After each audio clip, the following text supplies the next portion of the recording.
ولا تحسبن الذين قتلوا في سبيل الله أموات بل أحياء عند ربهم يرزقون صدق الله العظيم وصدق رسوله النبي الكريم الأمين إن الله وملائكته يصلون على النبي يا أيها الذين آمنوا صلوا عليه وسلموا تسليما الصلاة والسلام عليك يا سيدي يا رسول الله وعلى آلك وأصحابك يا سيدي يا حبيب الله الصلاة والسلام عليك يا سيدي يا سيد المرسلين وعلى آلك وأصحابك يا سيدي يا خاتم النبيين السلام علیکم ورحمۃ اللہ وبرکاتہ۔ آج کا ہمارا ماہانہ پروگرام سیدنا امام حسین رضی اللہ تعالیٰ عنہ کے حوالے سے ہے۔ بابا جی نگینہ صاحب رحمۃ اللہ تعالیٰ علیہ نے جو امام حسین رضی اللہ تعالیٰ عنہ کی عظمت و شان نعتیہ اشعار میں لکھی ہے، اس کو آپ کی خدمت میں عرض کرتا ہوں، پھر اس کے بعد ایک دو حدیث آپ کی خدمت میں عرض کروں۔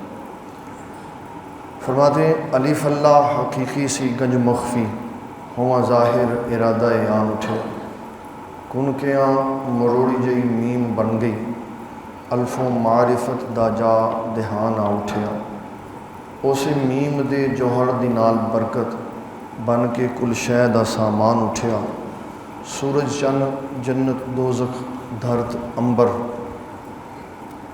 تے قدرت دا بیت بن کے انسان اٹھیا یہ دنیا گھر ہے آزمائشاں دا تے نبی ولی دیون امتحان اٹھے ٹکڑے جدوں قرآن دے ہون لگے تے نعرہ مار کے ناتی کے قرآن اٹھے اس دھرتی تے نافرمانیاں دی پہلو رکھی بنیاد قابیل نے سی ویر ویر نال ویر نے پایا تے دتی جانی قربانی حابیل نے سی فرض ذبح عظیم دا پھر خوب پورا کیتا اسماعیل نے سی پٹی اکھاں تے بنی ابراہیم جگر گوشے نو ذبح فرمان ویلے پٹی اکھاں تے بنی خلیل نے سی پر پٹیاں پیر شبیر نہیں بنیاں جد کنبا کوہان اٹھیا ٹکڑے جدوں قرآن دے ہون لگے نعرہ مار کے ناطق قرآن اٹھیا جو کچھ ہویا جو ہندا جو ہونا کملی والے نو رب نے سب سکھا چھڈیا ہو سی کربل شہید شبیر غیبی راز اے پردہ اٹھا چھڈیا پورے 18 حوالے نے ایک دو نہیں صاف حدیثاں تو پردہ اٹھا چھڈیا جویں کوے سونا اوے ہے ہونا تے اللہ نے اوے کر کے وکھا چھڈیا غیبی خبراں دی کرن تصدیق پوری پیر صابر ذیشان اٹھیا ٹکڑے جدوں قرآن دے ہون لگے تے نعرہ مار کے ناطق قرآن اٹھیا اپنے پیر دے پتر یہ اشارہ حضرت سیدنا امام حسین رضی اللہ تعالیٰ عنہ یہاں پیر سے مراد نبی صلی اللہ علیہ وسلم اپنے پیر دے پتر ول ویکھو نیزے تان لے کوفیاں شامیاں نے جدا کھانا تے شہید کرنا اس نو ایدو ود کی نمک حرامیاں نے آکھن جان بچاونی فرض ہوندی نالے کیتیاں کہن غلامیاں نے مطلب قرآن دا غلط کڈ لیا رل کے کاریاں حافظاں نامیاں نے ابن الوقت تے پیسے دیاں پتراں مطلب ٹھیک حسین سمجھان اٹھیا ٹکڑے جدوں قرآن دے ہون لگے نعرہ مار کے ناطق قرآن اٹھیا بد کرداراں بد عہداں نو وچ کربل غیبی خبر شبیر سناندے نے چلسن تساں تے تساں دیاں تلواراں وقتان والے بھی فرماندے نے اکیاں 200 کڈے خط سید لے لے نام کوفیاں دے دکھاؤندے نے تسا صدیہ ظالمو اسا آئے وعدے یاد سرکار کراندے نے راضی ہاں رضائے خدا اتے میں نانے دی شرح بچان اٹھیا ٹکڑے جدوں قرآن دے ہون لگے نعرہ مار کے ناطق قرآن اٹھیا میں حسین ہاں شیر خدا جایا میں حسین ہاں شیر یعنی شیر خدا دا پتر ہاں میں حسین ہاں شیر خدا جایا مینوں جان لکاونی نہیں آندی بیت ہوندی ہے مرداں کاملاں دی فاسق فاجر نال نباونی نہیں آندی تک زہر نو آکھاں کنڈ کیویں تک زہر نو آکھاں کھنڈ کیویں سچی گل چھپاونی نہیں آندی، حد نانے دی شرح دی ویکھ ٹٹدی، مینوں اکھ بچاونی نہیں آندی، نان جان جائے ایمان نہ جائے یوسف، میں تا اب دی زندگی ہے پان اٹھیا، ٹکڑے جدوں قرآن دے ہون لگے، نعرہ مار کے ناتی کے قرآن اٹھیا۔ یہ آپ نے حضرت سیدنا امام حسین رضی اللہ تعالیٰ عنہ کی شان میں بڑے خوبصورت، پھر آپ پڑھتے تھے اور آپ کا جو انداز تھا سنا ہوگا، اور میں نے اپنے بیان حضور رحمۃ اللہ علیہ کو دیکھا، سالوں بعد بھی جب آپ بابا جی کی آواز سنتے تھے تو آنکھوں سے آنسو بہتے ہوتے تھے، محبت تھی ان کی آواز میں، درد بھی بڑا تھا۔ اچھا بھلا آدمی آواز سن کے نا تو ایسے ہی دل اس کا تڑپ پڑتا تھا۔ حضرت سیدنا امام حسین رضی اللہ تعالیٰ عنہ، ہمارے مفتیان کرام نے، علماء اعظام نے، صاحبزدگان والا شان نے بڑی محبتوں کے پھول نچھاور کیے۔ مفتی اسلام مولانا افتخار الحسن صاحب 2 دن سے بڑے جذباتی ہو گئے ہوئے، تو میں ان سے بھی گزارش کروں گا ولولہ اور جوش اور بڑھائیں، نام اور دبائیں۔ ان کی بھی بڑی محبت ہے کہ یہ بڑے احسن انداز میں بڑے بڑے قیمتی مسئلے ہمیں سنا جاتے ہیں، سمجھا جاتے ہیں۔ ہمارے سروں کے یہ سارے تاج ہیں، اللہ تعالیٰ ان سارے تاجوں کو سلامت رکھے۔ حضرت سیدنا امام حسین رضی اللہ تعالیٰ عنہ، آپ کی شہادت خبر غیبی ہے اور خواب کا یہ منظرنامہ ہے، اور نبی صلی اللہ تعالیٰ علیہ وسلم کی حدیث مبارک ہے، آقا کریم صلی اللہ علیہ وسلم فرماتے ہیں میرے خواب نبوت کا 46واں حصہ ہے، میرے خواب نبوت کا 46واں حصہ۔ 23 سال آپ کی اعلان نبوت کے بعد والی زندگی ہے، اور اس کو دگنا کر دیا جائے تو 46 ہو جاتے، تو پہلے 6 مہینے نبی صلی اللہ علیہ وسلم کو سچے خواب آیا کرتے تھے، تو فرمایا خواب نبوت کا 46واں حصہ۔ ان خوابوں میں تفسیر لمبی ہے، کون کون سے صحابی کی عظمت و شان خواب میں دکھائی گئی، کون کون سے صحابی کی عظمت و شان۔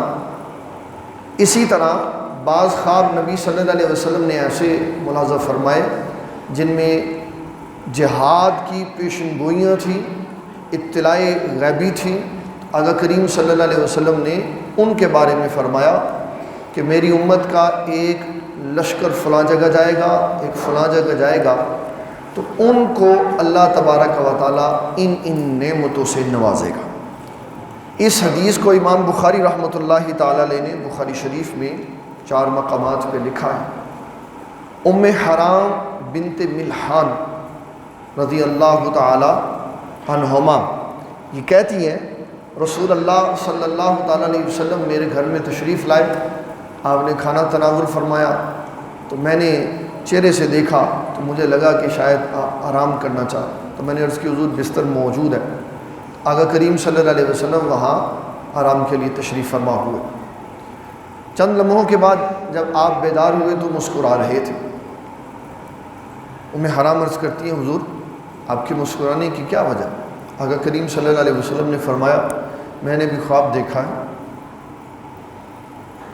میں نے یہ دیکھا ہے کہ اول جیش من امتی یغزون البحر قد اعجبوا، فرمایا میری امت کا ایک بحری بیڑا سمندر میں جہاد کے لیے جائے گا، جس بندے کی شرکت ہوگی اس میں اللہ تعالیٰ نے سب پر جنت واجب فرما دی۔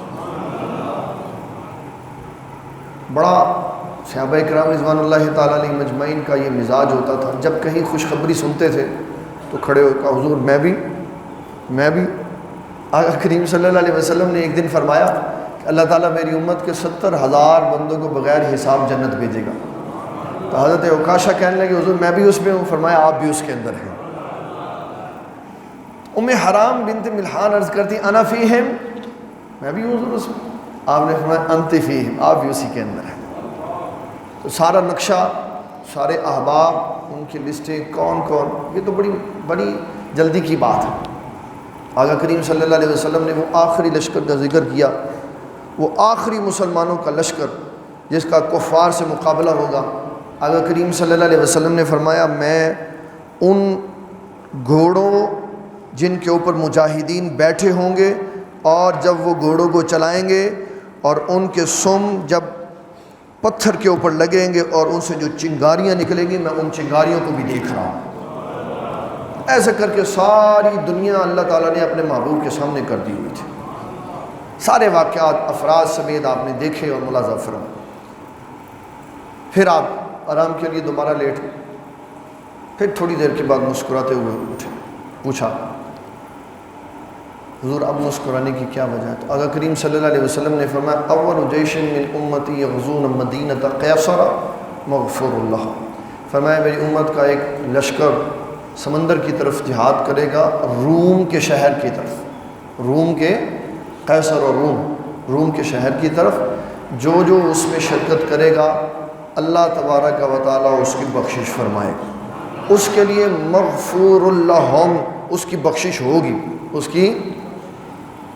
پہلا لشکر جہاد کے لیے گیا 27 ہجری میں، جو پہلا، تو بابا جی سرکار رحمۃ اللہ تعالیٰ نے فرمایا کرتے تھے، کمال ہے،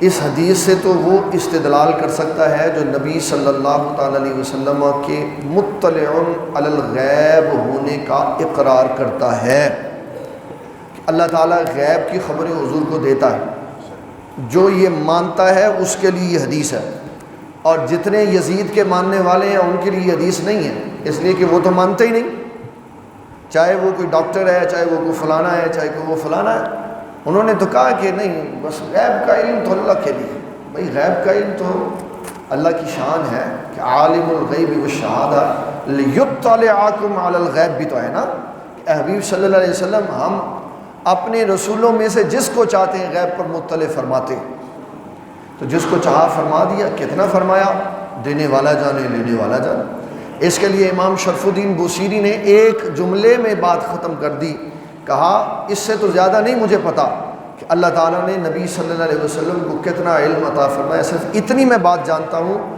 کہ یہ جو لوح محفوظ ہے جس کے اوپر ساری کائنات اور سارے جہانوں کی خبریں لکھی ہوئی ہیں، یہ ہمارے آقا صلی اللہ علیہ وسلم کے علم کا ایک صرف صفحہ ہے، علم اس سے آگے کی بات، یہ صرف ایک صفحہ۔ تو ہمیں اس کے اوپر کسی کو اختیار نہیں کہ کوئی کتنی قید لگائے کہ اتنا ہے، دینے والا جانے اور لینے والا۔ تو نبی صلی اللہ تعالیٰ علیہ وسلم کی اس حدیث سے استدلال وہ کر سکتے ہیں جو مانتے ہیں اس بات کو کہ اللہ تعالیٰ نے حضور صلی اللہ تعالیٰ علیہ وسلم کو آنے والے حالات کی خبر دی ہوئی تھی، مطلع فرمایا تھا۔ تو پھر فرمایا کہ اب جس نے یزید کی طرفداری کی، پہلے تو وہ منکر ہوا حضور صلی اللہ علیہ وسلم کی اطلاع غیب کا، اور پھر جب اقرار کیا تو یزید کے لیے کیا، اقرار کیا تو یزید کے لیے کیا، کیونکہ دوسرے والا جو لشکر ہے اس میں یزید شامل ہے، اس میں یزید شامل ہے۔ پہلا لشکر گیا 27 ہجری میں، دوسرا 57 ہجری میں، تو یہ پیدا ہوا، بعض میں آتا ہے 31 میں، بعض میں آتا ہے 34 میں پیدا ہوا، بعض میں آتا ہے 26 میں پیدا ہوا، چلو جس میں بھی پیدا ہوا، یہ دوسرے والے لشکر میں گیا، اور دوسرے والے لشکر کا جو سپہ سالار تھا اس کا نام ہے صفوان بن عوف رضی اللہ تعالیٰ عنہ، صفوان بن عوف۔ حضرت امیر معاویہ اس وقت امیر المومنین تھے، آپ نے پہلے اسی کو بلایا، کہا کہ لشکر جانا ہے روم کے شہر میں، تو جا، تو کمانڈ کر اس کو۔ اس کو پتہ چلا کہ سمندر میں وبا پھیلی ہوئی ہے، تو کہنے لگا میں اپنی بیوی کے ساتھ تخت پہ بیٹھوں گا کیونکہ شہزادہ ہوں، اور بیوی کے ساتھ رہوں گا، ام کلثوم کے ساتھ، میں نے جہاد میں نہیں جانا، جائیں جب تک جاتے ہیں۔ حضرت امیر معاویہ رضی اللہ تعالیٰ عنہ نے حضرت صفوان بن عوف کو سپہ سالار بنا کے بھیج دیا، وسط سمندر میں ہیضہ ہو گیا، اس جماعت کو بیمار ہو گیا۔ جب یہ خبر پہنچی نا تو اس نے مذاق اڑایا صحابہ کرام کا، تو آپ نے پھر اس کو بطور سزا بھیجا، میں جاؤ دیکھو کہ کس طرح مشکلات سے گزرا جاتا، تو یہ بطور سزا گیا۔ اس کا تو ویسے شامل ہونا اپنی مرضی سے تو ہے ہی نہیں، یہ تو جبراً بھیجا گیا، تو اس کے اوپر مغفور اللہم کے لفظ کا اطلاق نہیں ہوتا، اور اگر ہو بھی جائے علماء نے بڑی واضح سی بات لکھی کہ اگر کسی کے لیے یہ خوشخبری موجود ہے کہ تم فلاں کام کرو گے تو یہ ہوگا. تو اس کا مطلب یہ نہیں ہے کہ کسی دلیل خاص سے وہ خارج بھی نہیں ہو سکتا. اس کا سادہ سا مطلب یہ ہے کہ یہ کہا کہ جو اس میں جائے گا وہ بخشا ہوا ہے. اس کا معنی خاص سادے لفظوں میں یہ ہے کہ اس کے پہلے والے سارے معاملات کلیئر کر دیے گئے. اب آگے جیسے زندگی گزارے گا ویسا ہی اس کا نظام چلے گا. تو اس نے اس کے بعد جو گند نکالا، جو اس نے وہ زندگی گزاری، وہ تاریخ کے اندر موجود ہے. انہی کی جماعت کا ایک بندہ ہے جس کا نام ہے ڈاکٹر پروفیسر ابو بکر غزنوی. میں اس کی آپ کو ایک عبارت سنانا چاہتا ہوں. یہ بابا جی سرکار رحمۃ اللہ علیہ کی کتاب میں یہ اس کی لکھی. میں نے ویسے قربت کی راہوں سے یہ خود بھی پڑھی ہوئی ہے ساری، لیکن کیونکہ یہاں پہ اس کے اندر موجود ہے اس لیے میں یہیں سے سنا دیتا ہوں. انہی کی جماعت ہے، بندہ بھی انہی کا ہے، اور یہ اپنے ہی راہبر کے بارے میں یہ بات کہہ رہا. یہ میں نے بڑی نفی تولی سی بات کی. کہتا ہے یہ افسوس اور حسرت کا لفظ ہے. یہ کیسی للہیت کی موت اور ایمان کی جان کنی کا عالم ہے کہ بعض علماء یہ اپنی طرف کر رہا ہے. بعض علماء عین منبر رسول پہ کھڑے ہو کر اس محبوب بارگاہ رسالت، اس جگر گوشہ بطول کا ذکر حقارت امیز لہجے میں کرتے ہیں. وہ گھرانہ جس سے تم نے فیض حاصل کیا، وہ جن کی جوتیوں کے صدقے تمہیں ایمان اور اسلام کی نعمت ملی، تو کیا ان کی عیب جوئیاں کرتے ہو؟ اور پھر عیب چینی اور خوردہ گری کے لیے تمہیں رسول اللہ صلی اللہ علیہ وسلم کے منبر کے سوا کوئی اور جگہ نہیں ملی؟ پھر لب و لہجہ تو دیکھو، ایسے محسوس ہوتا ہے جیسے شمر نے، یزید نے اور ابن زیاد نے اہل بیت طہار کے خلاف مقدمہ میں تمہیں اپنا وکیل بنایا. یہ ہے تہذیبی پھانسی. ایسی زبان بھی استعمال نہیں کی کہ کوئی کہے بدتمیزی کر رہا، لیکن جملے بھی ایسے استعمال کیے کہ ان کو پھانسی دے کے رکھ دی کہ اگر تم نے حضرت حسین کے بارے میں بات کرنی ہے تو کم از کم ان کے نانا کا منبر تو چھوڑ دو، اس جگہ جا کے بات کرو جو تمہاری اپنی ملکیت. یہ منبر ان کا ہے. اس منبر پہ جب بھی بات ہوگی تو حضرت امام حسین رضی اللہ تعالیٰ عنہ کی عظمت و شان کی بات ہوگی. اتنی تہذیب تو اس کو بھی ہے جو ہر نئی الیکشن میں پارٹی بدل لیتا. اتنی تہذیب تو اس کو بھی ہے جو ہر دفعہ پارٹی بدل لیتا اور اس کو پتا ہے میں جس کی طرف سے کھڑا ہوں میں نے اسی کا کلمہ پڑھنا. تو تم منبر پہ رسول اللہ کے کھڑے ہو اور بات تم یزید کی کرتے ہو. کیا کیا گند کھلائے یزید نے. سب سے پہلے حضرت سیدنا امام حسین کو شہید کروایا، کیونکہ اس نے سارا کرسی کے لیے کیا. اس نے سارا کرسی کے لیے کیا کہ مجھے کرسی مل جائے اور جب میں کرسی پہ بیٹھا ہوں تو میرے خلاف کوئی بولے نہیں. اگر اس نے کبھی عمر بن خطاب کو پڑھا ہوتا نا تو اس کو پتہ چلتا کہ عمر بن خطاب رضی اللہ تعالیٰ عنہ کی مجلس میں بیٹھ کے لوگ عمر بن خطاب کے ساتھ آرگومنٹس کرتے تھے، بات کرتے تھے، کہتے تھے حضرت صاحب اگرچہ آپ امیر المومنین ہیں لیکن پہلے یہ بتائیں کہ آپ نے یہ قمیض کیسے بنا کے پہنی، ہماری تو بنی نہیں، جواب دیں آپ. لیکن یہ اس طرح کی رعایا چاہتا تھا جو آج کی رعایا ہے. یزید اس طرح کی رعایا چاہتا جو آج ہے. گونگے بہرے اندھے ہیں، بے ضمیر ہیں، کہتے ہیں مرتے ہو تو مر جاؤ، بس جس کا نعرہ لگایا اسی کا نعرہ لگاتے ہو، حق سچ کی کوئی بات نہیں. لیکن حضرت امام حسین رضی اللہ تعالیٰ عنہ نے بیعت نہیں کی. اس لیے وہی والی بات، بیعت ہندی مرداں کاملہ دی، فاسق فاجر نال نبھاونی نہیں. یہ مرد و کاملوں کی بیعت ہوتی ہے. بڑے بھائی کی بیعت کر لی، یزید کی نہیں کی. یزید کی حضرت امام حسین نے بڑے بھائی کی بیعت، لیکن یزید کی نہیں کی. امام حسن تقوی کا اعلیٰ معیار تھے لیکن یزید اس درجے پہ نہیں تھا، اس لیے اس کی بیعت نہیں کی. اور پھر اس نے بیعت کروانے کے لیے زبردستی اپنے لشکر بھیجے، فلاں جگہ پہ بھی، فلاں پہ بھی، فلاں پہ بھی. کسی کا سپہ سالار کسی کو بنا دیا، کسی کا سپہ سالار کسی کو بنایا کہ ان کو زبردستی بیعت کے لیے تیار کرو. لیکن کتنی زبردستی ہو سکتی؟ ایمان کو تو نہیں جھکایا جا سکتا، ایمان کو تو نہیں جھکایا جا سکتا۔ حضرت سیدنا امام حسین رضی اللہ تعالیٰ عنہ کو ان کے رفقاء کے ذریعے کے ساتھ شہید کیا گیا۔ پھر جب حضرت امام حسین رضی اللہ تعالیٰ عنہ کا سر یزید کے سامنے گیا، جو ہمارے ہاں ایک مذہبی جماعت ہے، اس کا آپ ٹائٹل لکھیں نا، یوٹیوب کے اوپر ٹائٹل لکھیں کہ کس نے یہ کہا کہ کربلا 2 شہزادوں کی لڑائی ہے، تو اس مذہبی جماعت کا چیئرمین سامنے نظر آپ کو آ جائے۔ اگر آپ یوٹیوب کے اوپر لکھیں تو آپ کو پتہ چلے گا اسلام کے ٹھیکیدار اندر سے کتنے کوڑے بنے ہوئے۔ خیر اب تو وہ چلا گیا ہوا دنیا سے، لیکن اس نے یہ ریکارڈ میں اپنا پیغام لکھوایا کہ یہ کوئی اتنی بڑی جنگ نہیں تھی، یہ تو صرف 2 شہزادوں کا آپس کا معاملہ تھا۔ ایک وہ شہزادہ ہے جس کے لیے نبی صلی اللہ تعالیٰ علیہ وسلم خود جھک جاتے ہیں اور اس کو اپنی پشت پہ بٹھا لیتے ہیں، اور دوسرے اس کے مقابلے میں اس کو بھی شہزادہ بنا دیا جو بندروں سے کھیلتا، جو دین کے ہر حسن کو بدصورتی میں بدل دینا چاہتا۔ تو پہلا اس نے بڑا کام یہ کیا، امام حسین رضی اللہ تعالیٰ عنہ کو شہید کروایا۔ اور دیکھیں آپ کتنا لوگوں کا معیار اپنی مرضی کا ہے۔ اس میں جو امام حسین کے مقابلے میں سب سے پہلے آیا اس کا نام ہے حر۔ اس کا کیا نام ہے؟ حر۔ جب آپ مدینہ المنورہ سے چلے تو 12ویں مقام صراط کے اوپر حر کی اپنی ذاتی پوزیشن یہ تھی کہ میل دور سے آیا اور پانی پینے کے لیے اس کے پاس پانی نہیں تھا، تو حضرت امام حسین کے لشکر والوں نے پانی پلایا اس کو۔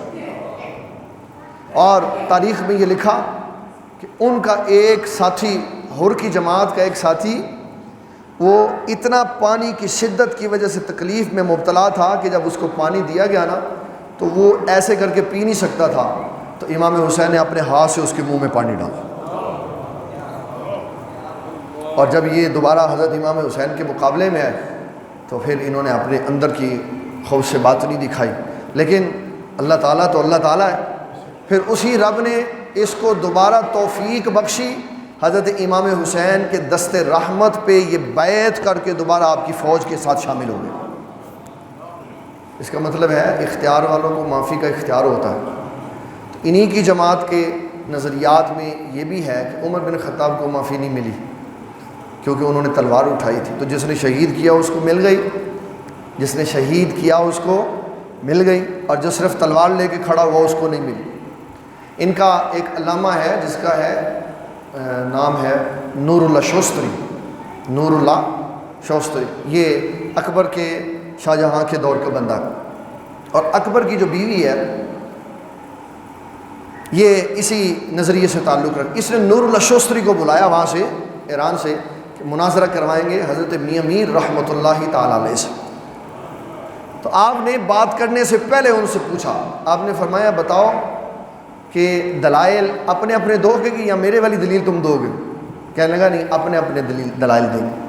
آپ نے فرمایا بتاؤ کہ حضرت امام حسین رضی اللہ تعالیٰ عنہ، آپ کے بارے میں تم لوگوں کا یہ نظریہ ہے کہ جہاں امام حسین کی قبر ہے وہاں 70 گز تک بخشے ہوئے ہیں، یہی نظریہ؟ کہنے لگا ہاں۔ تو فرمایا امام حسین کون ہے؟ کہا یہ نواسے ہیں۔ تو کہا نواسے کی شان ہے تو نانے کی شان تو بتاؤ۔ عمر بن خطاب تو پہلو میں ہیں ان کے ساتھ، عمر بن خطاب پہلو میں ہیں ان کے ساتھ۔ اور پھر جہانگیر نے نور اللہ شوستری یہ نہیں دیکھا کہ یہ دوسرے ملک سے آیا ہوا ہے، یہ نہیں دیکھا کہ ان کا سفیر ہے، پھر یہ بھی نہیں دیکھا کہ ان کے مذہب کا علامہ ہے۔ جب دربار میں بیٹھے اس نے سیدنا عمر بن خطاب کے بارے میں زمانہ جملہ کہا تو جہانگیر تخت سے اترا اور اپنی بیوی کی طرف، نور جہاں کی طرف منہ کر کے کہنے لگا تو میری اگرچہ جان ہے لیکن اب مسئلہ ایمان کا ہے، تو اس کا سر اتار کے رکھ دیا، اور دربار میں بتایا کہ جو شیخین کے بارے میں اپنی زبان سے برا جملہ کرے گا، مسلمانوں کی ساری تاریخ یہی ہے کہ اس کا سر اتار کے پھینک دیا۔ ابھی تو مسئلہ یہاں پہ بنا ہوا ہے کہ من سب نبیًا فاقتلوہ کے اوپر لوگ اعتراض کر رہے ہیں۔ جو ہمارے اکابر گزرے انہوں نے تو صحابہ کے بارے میں جملہ کہنے والوں کے سر اتار کے پھینک دی، اور بتایا رسول اللہ صلی اللہ علیہ وسلم کے صحابہ اور اہل بیت کے بارے میں بات نہیں برداشت ہو سکتی۔ پھر دوسرا بڑا اس نے ظلم یہ کیا کہ خانہ کعبہ کو اس نے آگ لگوا دی. خانہ کعبہ کو مومن وہاں جاتا ہے نا تو ایسے ادب سے چلتا ہے، ادب سے چلتا ہے کہ اللہ کے گھر آیا ہوں. اتنی بڑی جاہ و جلال والی بلڈنگ، یہاں سے تو چھوٹا سا نظر آتا ہے، ادھر جاؤ تو اس کا روپ پتہ چلتا ہے کیا ہے. انسان ایک دفعہ کپ کپا جاتا ہے کہ مولا میں بھی اس قابل تھا، تو نے بلا لیا. کعبۃ اللہ کا اپنا بڑا روب ہے، لیکن اس نے کعبۃ اللہ کی روب، دبدبے اور اس کی حرمت کو پامال کیا. صرف کعبۃ اللہ کی حرمت زندگی میں ایک دفعہ اٹھائی گئی جس دن نبی صلی اللہ علیہ وسلم نے مکہ کو فتح کیا اور ابن خطل جیسے لوگوں کو قتل کروایا. اس کے بعد اور اس سے پہلے کعبہ ہمیشہ سے حرمت والا ہے اور ہمیشہ حرمت والا رہے. لیکن اس نے کعبے کی حرمت کو ختم کیا اور اس نے وہاں منجنیق سے کعبۃ اللہ کو آگ لگائی. پھر مدینۃ المنورہ پہ اس نے لشکر کشی کی اور مدینۃ المنورہ میں 10,000 کے قریب صحابہ کو اس نے شہید کر. اس سے بڑھ کے میں نہیں سنا سکتا یہاں پہ کہ اس نے کیا گند کھلایا ہوا، کیا گند کھلایا. ایک بندہ تقریر کرتے ہوئے کہنے لگا لو جی تے صحابہ کی کر دے سن جو اتنے اینے بندے شہید ہوئے، صحابہ کی کر دے. بھائی جنہوں نے آواز اٹھائی ان کو تو شہید کر دیا گیا. 10,000 ایسے تو نہیں شہید ہوئے، 10,000 بندے ایسے تو نہیں شہید ہوئے. جو کھڑا ہوتا ہے وہی شہید ہوتا ہے، جو گھروں میں ہوتے ہیں وہ تو شہید نہیں ہوتے. یہ 10,000 وہ صحابہ ہیں جو یزید کے لشکر کے مقابلے میں آئے ہیں اور شہید کر دیے گئے. اور کس طرح ان کو شہید کیا اس کی ایک علیحدہ تاریخ ہے. ان کو شہید کیا مسجد نبوی میں گھوڑے باندھے سے اور ان کی لید سے اور ان کی گندگی سے مسجد نبوی کو گندا کیا. اس جگہ کو جس کے بارے میں نبی صلی اللہ علیہ وسلم فرماتے ہیں ما بین بیتی و ممبری روضۃ من ریاض الجنہ، فرمایا میرے گھر اور میرے جو مصلی ہے، ممبر ہے، اس کے درمیان کی جو جگہ ہے یہ جنت کے باغوں میں سے ایک باغ ہے. حضرت سعید بن مسیب نے بڑی خوبصورت بات فرمائی. اسد الغابہ فی معرفت صحابہ میں سین کی پٹی کے اوپر حضرت سعید بن مسیب کا یہ ذکر موجود ہے.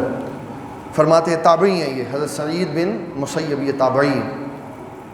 کہتے ہیں کہ میں اس وقت مسجد نبوی شریف میں تھا اور روضہ رسول کی زیارت کے لیے آیا ہوا تھا جب یزید کا لشکر حملہ آور ہونے کے لیے. تو میں اس سے بچنے کے لیے نبی صلی اللہ علیہ وسلم کی قبر کی اوٹ میں بیٹھ گیا پیچھے. انہوں نے گھوڑے باندھے اور چلے گئے اور مسجد نبوی کو باہر سے تالا لگا دیا. 3 دن مسجد نبوی کے مینار پہ اذان نہیں ہوئی، لیکن کہتے ہیں نماز کا ناغہ نہیں ہوا. جب اذان کا وقت آتا تو رسول اللہ کے روضہ شریف کے اندر سے اذان کی آواز آتی، پھر تھوڑا توقف ہوتا، پھر جماعت کھڑی ہوتی، پھر حضور صلی اللہ علیہ وسلم نماز پڑھاتے. ویسے نہیں آواز آئی، لیکن ان دنوں میں نبی صلی اللہ علیہ وسلم کی آواز قبر شریف سے باہر آئی. اس کا مطلب ہے وہ پردہ ڈالنے والا رب جب پردہ ڈالتا ہے تو آواز نہیں آتی، جب اٹھا دیتا ہے تو آواز آتی ہے. یہ آواز کو سنا دینا اور آواز کو چھپا دینا یہ رب کائنات کا کام ہے.